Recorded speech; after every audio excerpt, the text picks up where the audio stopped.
আমরা সমর্থন জানাই। আমরা এই দাবি দাওয়া পূরণের লক্ষ্যে ভারতবর্ষের যে অন্যায় কাল চলছে, এই অন্যায় কালের বিরুদ্ধে 5টি ন্যায়ের উপর দাঁড়িয়ে আমরা এই লড়াই অবতীর্ণ হয়েছি। ইন্ডিয়া জোটের নেতৃত্ব বলছে তারা চিহ্নে ভোট দিয়ে আপনারা জয়যুক্ত করবেন, এই আবেদন রেখে।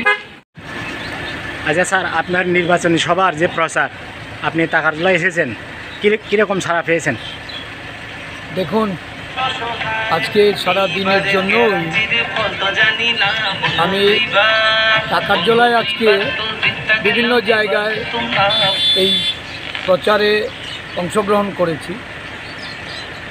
সারা পশ্চিম ত্রিপুরার বিভিন্ন অঞ্চলে যেরকম সাড়া পাচ্ছি, আসলে মানুষ ভয়ে সন্ত্রাসের কারণে খানিকটা চাপা, মানুষ বেরোতে চাইছে না প্রকাশ্যে, কিন্তু তাদের অভিব্যক্তি দেখে, তাদের আচরণে যা বুঝতে পারছি, মানুষ নীরব বিপ্লব ঘটাতে যাচ্ছে।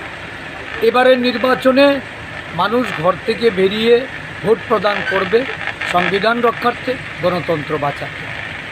এই টাকারজলাতে বিভিন্ন বাজারে দাঁড়িয়ে বাজার সভা করছি। মানুষের মধ্যে যে উৎসাহ, যে উৎসুকভাবে মানুষ আমাদের কথা শুনতে চাইছে, এতে পরিষ্কার যে একটা পরিবর্তনের পক্ষে নীরব বিপ্লব ঘটতে যাচ্ছে।